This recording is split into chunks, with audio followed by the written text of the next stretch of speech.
Once upon a time, there was a young man called Okoro. Okoro was one of the most hardworking men in the community. He was the only child of his parents and they were extremely fond of him as he was very calm, honest, and very handsome. Okoro family was very poor and barely had little to eat. Okoro grew up and became a man. He had very little money in his savings and he was very contented. Okoro struggled throughout his adulthood. He only survived on the food he picks from the market square after the market is over. Okoro will always move around the whole entire market with a bag in which he used to put anything eatable he finds in the market after the market had closed. At this time, Obi was the king. Obi was an old man but had plenty of wives. Anna was his youngest wife, but Anna disliked Obi so much as she was forced to marry Obi in a tender age. Anna did not like the husband even though the husband was a king. Anna had always wished for a young and handsome husband. So one day Anna called her servants that they should go into the town and marketplaces to find her a very young and handsome man and bring him through the back door where no one will see him. So Anna's servant decided to go around the entire town and market that day but couldn't find anybody that suited Anna's taste. Anna's servant went round the entire market and all the town but couldn't find any young man good looking enough. So the servant returned back and told Anna that she couldn't find any young man good looking enough. The servant came back and told Anna she had searched everywhere in the community and couldn't find any handsome man. Anna, who wasn't pleased with the information, sent the servant out again once more, this time with an instruction to search every corner of the village and that the servant should not come back without bringing her a good-looking, tall, handsome man. So Anna's servant went out this time around to search properly. She searched every corner of the community, but she couldn't find any young man that suited Anna's description. The servant was about to go back to the palace to give Anna the report that she couldn't find any handsome, good-looking man again, only to discover that she hasn't searched the market. So the servant walked into the market to continue her search of a good-looking man for her queen. She searched the entire market but couldn't find any man that matches Anna's description. She became frustrated and decided to return back to the palace to give the report to her queen.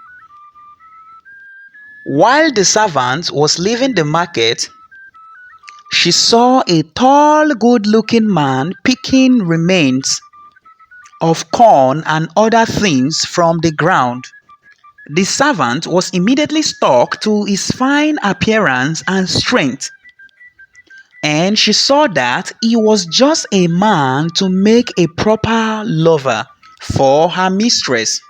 So she went up to him and said, "Young man, the queen is interested in you and the queen wants to see you immediately." At first, Okoro was frightened and refused to go, as he knew that if the king discovered him, he would be killed. After much persuasion by the servant, Okoro decided to follow the servant to see the queen when it was dark. When the night came, he went in with great fear and trembling and knocked very softly at the queen's door.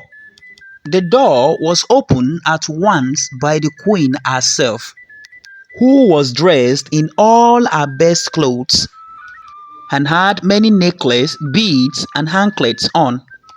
Directly she saw Okoro and fell in love at once. and praised his good looks and height. She quickly ordered his servant to bring clothes and soap for Okoro to freshen up. Her servant quickly brought what the queen asked. Okoro walked into the bedroom and cleaned up before joining the queen. The queen hid him in her room all through the night. In the morning, Okoro wanted to go, but the queen wouldn't allow him.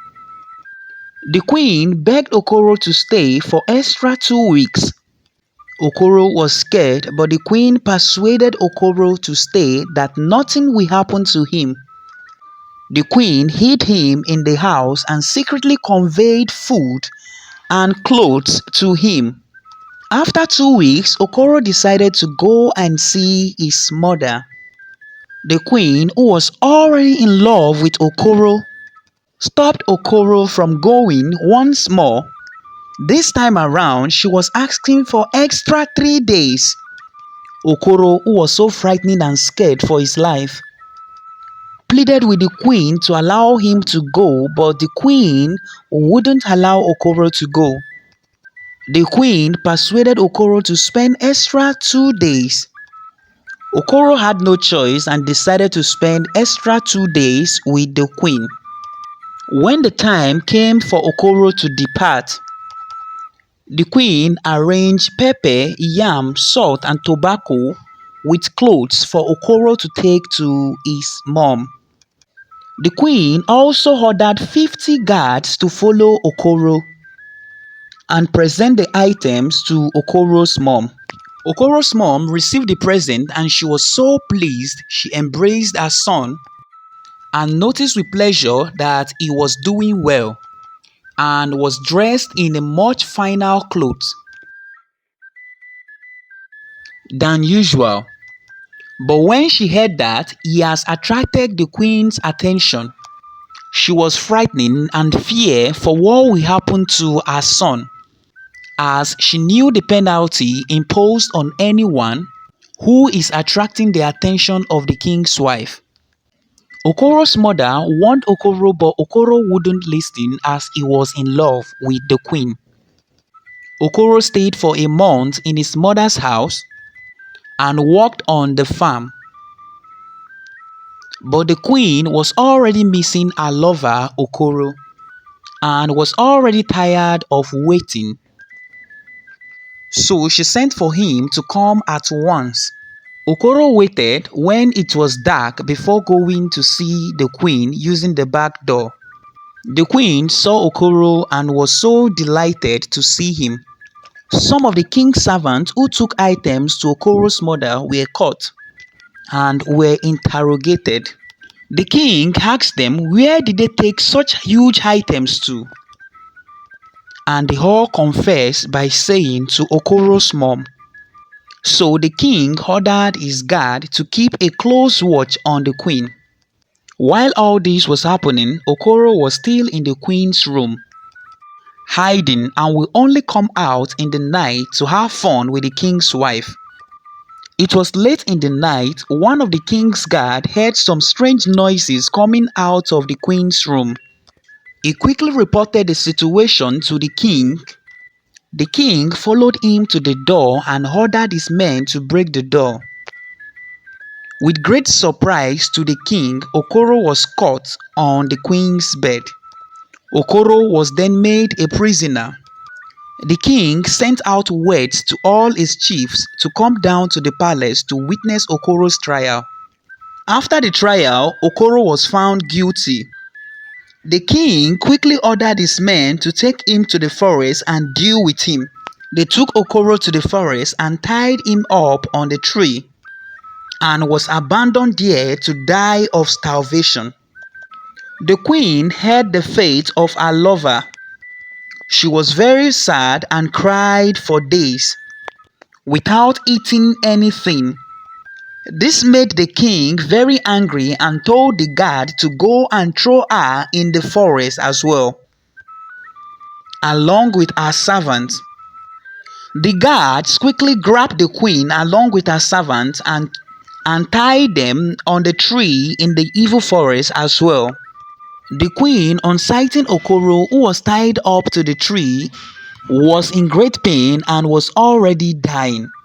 The queen, along with her servant, were also tied on a separate tree. The king's plan was to drop them there for wild animals to feed on their flesh.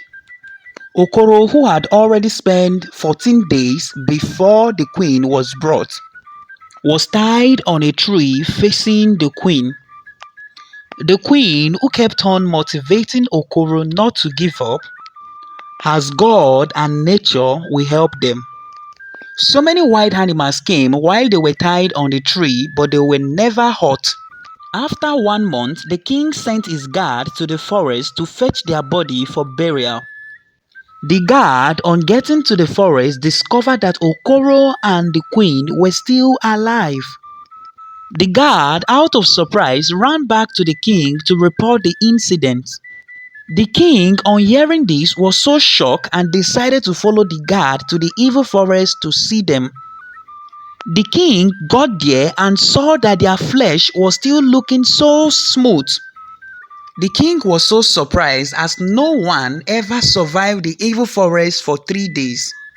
It was already a month and they were still alive. The king asked Okoro to deny the queen. By doing that, he's going to give Okoro a huge amount of gold and freedom. Okoro quickly refused the offer. The king asked the queen to deny Okoro as well, to regain her freedom. But the queen refused, that she would rather die with Okoro than return back to be his queen. The king knew they had undying love for each other, so he ordered his guard to untie them and told them to go somewhere far and never to return back to the village again. The queen and Okoro went to a faraway kingdom. They got married and they lived happy ever after.